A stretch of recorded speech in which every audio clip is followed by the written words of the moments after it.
ஏய், அடுத்தது என்ன பண்ற பிளான் உனக்கு?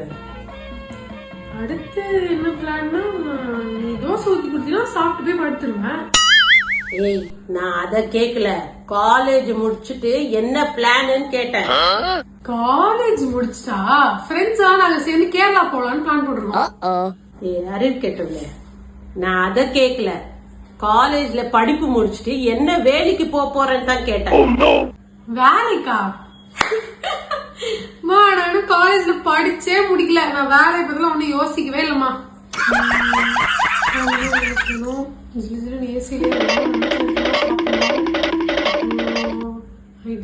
ஐடி தான் ஐடி வேலைக்கு தான் போறேன்.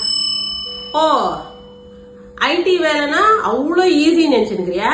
கம்ப்யூட்டர் தட்டிக்கின்னு, ஐடி கார்டை கழுத்துல மாட்டிக்கின்னு, பீஸா பர்கர் சாப்பிட்டுக்கின்னு, கொக்கோ கோலா குடிச்சுக்கின்னு, அப்படியே ஃப்ரெண்ட்ஸுங்களோட அரட்டை அடிச்சுக்கின்னு இருக்கலாம்னு பாத்துக்கிறியா? வயிற்றுல இருக்கிற குடலை பிதுக்கி வெளியே எடுத்துருவாங்க ஐடி வேலை. அப்படியே ரொம்ப ஈஸி நினைச்சுக்கிறா இவோ. ஐயா மூஞ்சிய பாரு.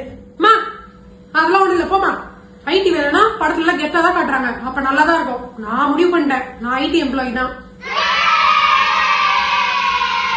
ஏய் நில்லு, எங்க போயிங்கிற? இங்க பாரு, நீ ஐடி வேலைக்கு போறதுன்னு சொல்றது கூட நடக்கும். ஆனா ஃப்ரெண்ட்ஸுங்களோட கேரளாக்கு ட்ரிப்புக்கு போறேன்னு சொல்ற பாரு, அது மட்டும் நடக்காது. எவ்வளவு டைட்ல இருந்தாலும் அடுத்தவன் சந்தோஷத்துல ஆப்பு வைக்கிறதுல எவ்வளவு தெளிவா இருக்கான் பாரு. வாடா வா, தோசை ஊத்தி குடுக்கறேன், சாப்பிட்டுட்டு போய் படு. அதுக்குதான் லாக்கி நீ. சரி, சொல்றதுதான் சொல்றேன்.